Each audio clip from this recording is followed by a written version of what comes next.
পাঁচ ব্যাংক নিয়ে একাধিক আমি ভিডিও করেছি এবং আপনাদেরকে জানানোর চেষ্টা করছি, যখন যে সমস্যাটা সামনে আসতেছে সেই সমস্যাটাই কিন্তু আপনাদের জানানোর চেষ্টা করছি।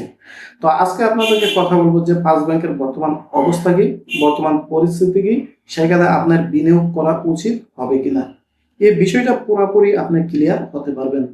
গত দুদিন আগে কিন্তু অর্থমন্ত্রী আপনাদেরকে একটা আশ্বাস দিয়েছে, সেটা হলো যে আপনাদের হেয়ার কাট সেটা কিন্তু বাতিল করেছে, অর্থাৎ আপনারা পূর্ণাঙ্গ প্রফিট সহ অর্থ ফেরত পাবেন।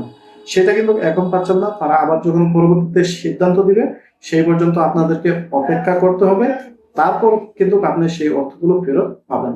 আচ্ছা, যাই হোক, এটা মোটামুটি একটা সুসংবাদ বলা যায়।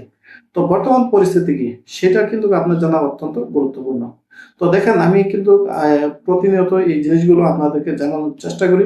আমি সম্পূর্ণ 100% নিশ্চিত হয়ে ব্যাংকের ম্যানেজারের সাথে কথা বলে তারপর আপনাদেরকে তথ্যগুলো দিয়ে থাকি। তো এখন কথা হলো যে বর্তমান পরিস্থিতিটা কি। বর্তমান পরিস্থিতি হলো, আপনি যদি চলতি লেনদেন করেন তাহলে আপনি সেখানে নিঃসন্দেহে করতে পারেন। অর্থাৎ আপনাকে কেউ টাকা পাঠালো, আপনি উঠিয়ে নিয়ে আসবেন, 100% নিতে পারেন। অথবা বিদেশ থেকে আপনার টাকা আসলো, ফরেন কারেন্সি আসলো, সেক্ষেত্রেও আপনারা চাইলে করতে পারেন। কারণ এটার কোনো জটিলতা নেই, এটাকে নতুন টাকা বলা হয় বা ফ্রেশ টাকা বলা হয়। এটা আপনার সাথে সাথে নিয়ে আসতে পারবেন। আর যাদের পুরাতন টাকা আছে সেগুলো তো ব্যাপারে তো আপনারা জানেনই, অনেক জটিলতায় পড়তেছে, টাকা দিচ্ছে না।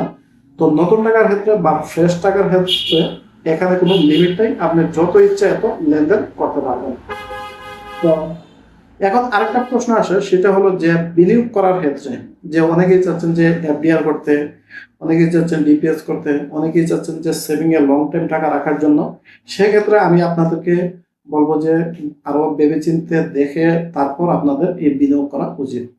কারণ হলো কি, গত দুদিন আগে অর্থমন্ত্রী উনি বাজেট অধিবেশনে বা সংসদে বলেছেন যে বর্তমানে এই 5টি ব্যাংক প্রতিদিন লোকসান দিয়ে তারপর কিন্তু এইগুলো পরিচালনা করা হচ্ছে।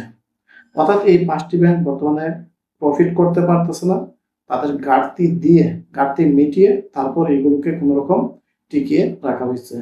কারণ জানেন যে প্রত্যেকেই বর্তমানে এই 5 ব্যাংকে মানুষের খুব কম পরিমাণে বিনিয়োগ করতেছে, যার কারণে এই সমস্যাটা কিন্তু সম্মুখীন হচ্ছে।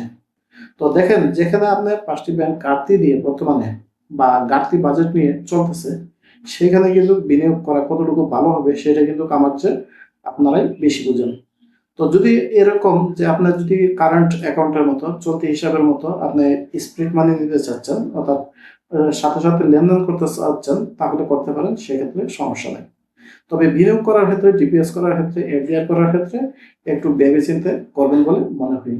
কারণ যেহেতু এখন পর্যন্ত ঘাটতি বাজেটে চলতেছে, যদি এটা সচল হয়ে যায় তাহলে হয়তো সেখানে আবার নতুন করে বিনিয়োগ করা সম্ভব হবে। তো এই বিষয়ে আপনাদের আর কোনো যদি মতামত থাকে জানাতে পারেন। ধন্যবাদ।